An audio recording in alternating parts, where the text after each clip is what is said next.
नमस्कार प्रेक्षकांनो, स्वागत आहे आपल्या या यूट्यूब चॅनलवर. तर आता इकडे धैर्य जो असतो आता इकडे सावीजवळ गेलेला असतो आणि तिकडे तो बोलत असतो की सावी, मला खरं सांग, तू असं सगळं का वागतेस माझ्याशी? तुझं खरंच माझ्यावर प्रेम आहे ना? तू माझी प्रेमाची परीक्षा वगैरे घेते का? आणि असं बोलताच इकडे म्हणजे सावीला भीती वाटत असते. इकडे सावी स्वतःला लपत असते, ती म्हणजेच उशी मागे. आता इकडे तो एकदम तिच्यावर जबरदस्ती करण्याचा प्रयत्न करतो, म्हणजेच एकदम तिला हात लावण्याचा. आता एकदम ती धैर्यला जोरात ढकलते आणि एकदम ती भिंतीला चिकटते आणि बोलते, जा ना, मला भीती वाटतेय ना. आणि इकडे ती जोरजोरात रडत असते. आता हे बघून इकडे धैर्यला सुद्धा धक्का वाटतो. तर नमस्कार प्रेक्षकांनो, आता आपल्याला नवीन भागामध्ये असं पाहायला मिळणार आहे की आता इकडे धैर्य जो असतो आता इकडे बोलत असतो की नर्स प्लीज, मला माझ्या बायकोला भेटू द्या. सावी माझी बायको आहे, मला तिच्याशी बोलायचं आहे, भेटायचं आहे. ती असं नाही माझ्याशी वागू शकत. आता असं म्हटल्याबरोबर ती नर्स त्यांना नकार देत असते आणि बोलत असते, सर तुम्ही कोण आहात?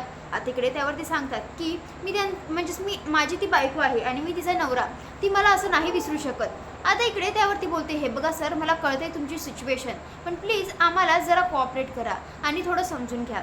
आता इकडे त्यावर तितक्यातच मागून इकडे दामिनी येते. दामिनीला तिकडे सावीचं काहीतरी वागणं वेगळंच वाटत असतं. ती विचार करते की असं सगळं कशी काय वागते दामिनी, म्हणजेच सावी.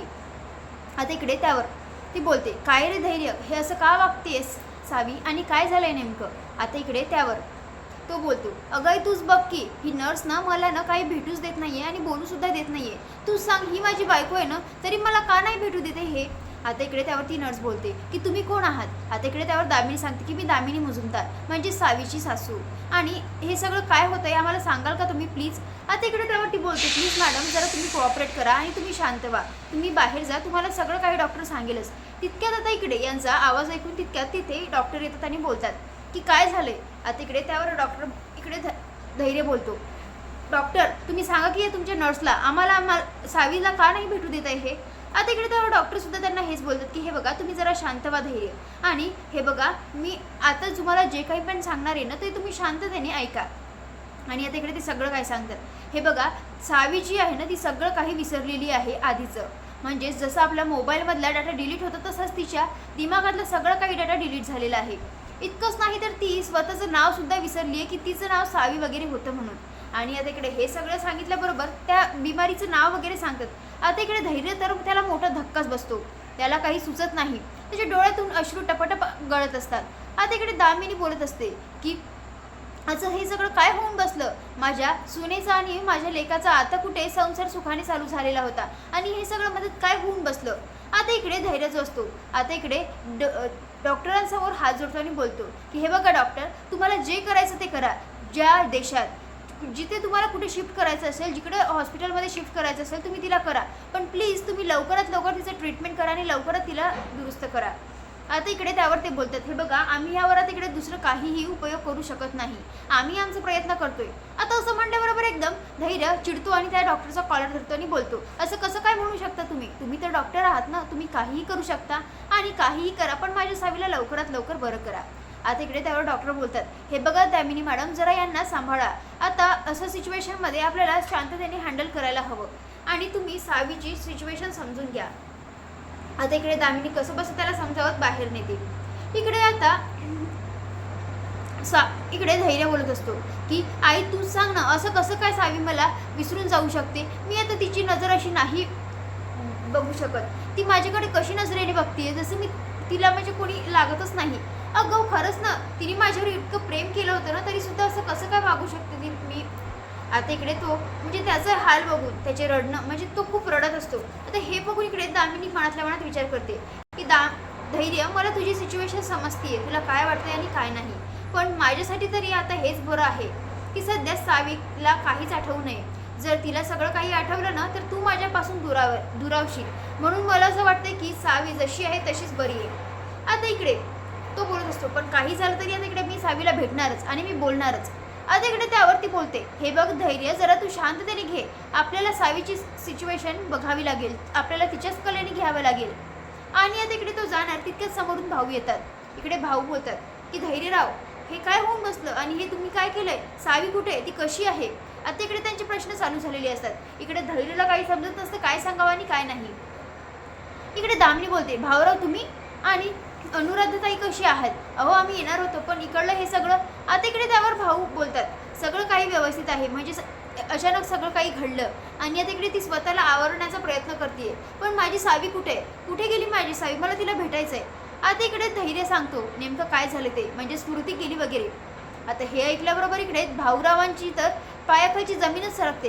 इकडे दामिनी बोलते, भाऊराव जरा सांभाळा, आम्हाला सुद्धा हेच झालं होतं, पण आपल्याला सगळं काही सांभाळून घ्यावंच लागेल. आता इकडे ते बोलतात, कुठे कुठे सावी माझी, ती मला नाही विसरू शकत. आणि आता इकडे ते सावीला भेटायला जातात. इकडे ते जातात तर काय, इकडे जी नर्स असते तिला आता इकडे औषध वगैरे देत असते. ती बोलत असते, नाही प्यायचं मला हे औषध, खूप कडू असतं ते. आता इकडे ती कशी बशी लहान मुलांसारखी म्हणजे खेळवते आणि बोलत असते, बघ हे काय चाललंय, या चम्मचमध्ये विमान चाललंय आणि या चम्मचमध्ये माहिती आहे का काय आहे, रस आहे, रस गोडवाला. आणि हे कुणासाठी आहे माहिती आहे का, तुझ्यासाठी, भाऊलीसाठी. आणि असं बसं करून कसं तरी आता इकडे तिला पाजते. आता हे सगळं सिच्युएशन बघून इकडे भाऊरावांच्या डोळ्यात एकदम पाणी येतात. असं कसं काय होऊ शकतं माझ्या सावीला. आता इकडे सावीचं लक्ष जातं भाऊरावांकडे. आता एकदम ते म्हणजे एकदम त्यांना वाटतं की सावी त्यांना तरी ओळखेल, पण आता इकडे ती त्यांना बघून एकदम लपत असते. आता हे पाहून इकडे नर्स त्यांना जायला लावते, पण आता इकडे दामिनीला टेन्शन वाटत असतं, कारण आता जेव्हा सावीने तिला पहिल्यांदा बघितलेलं असतं धैर्यसोबत, तेव्हा एकदम सावीने तिच्याकडे बोट दाखवून बोललेलं असतं की तूच मारलंस ना मला, तूच मारलंस ना माझ्या भावलीला. आता असं म्हटल्याबरोबर इकडे दामिनीला जे आहे ते चांगलाच घाम फुटलेला असतो. आता इकडे ते विचार करते, सावी आपल्यासोबत काही कपटपणा तर नसेल करत, ही सगळं ती काही नाटक तर नसेल करत. आता इकडे त्यावर नाना बोलतात, पण असं सगळं का करेल ती. आता इकडे त्यावर दामिनी बोलते, कारण ती भाऊरावांची नात आहे नात, जर त्या बापासोबत जर या लेकीलाही मारून टाकलं असतं तर सगळं बरं झालं असतं. आता असं म्हटल्याबरोबर इकडे ते नाना बोलतात, अहो मी तिला मारायलाच गेलेलो होतो, पण तितक्यात काय तर धैर्यराव आलेत ना, म्हणून सगळं होऊन बसलं, नाही तर आज ती सुद्धा गेलेली असती. आता इकडे यांचं असं सगळं काही बोलणं चालू असतं.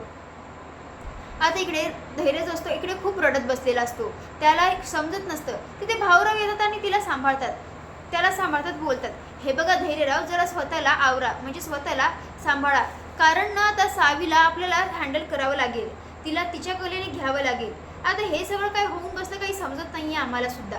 आता इकडे त्यावर तो बोलतो, असं कसं काय मला विसरू शकते माझी सावी, मी असं हे सगळं सहनच करू शकत नाही, कारण तिने किती सिच्युएशन हँडल केलं आहे. ती एकटी कोर्टामध्ये स्वतःच्या केससाठी स्वतः उभी राहिली, मी नसताना तिने सगळं काही केलं, मी तिला घरातून काढत होतो तरी तिने बरोबर घरात तिची जागा निर्माण केली.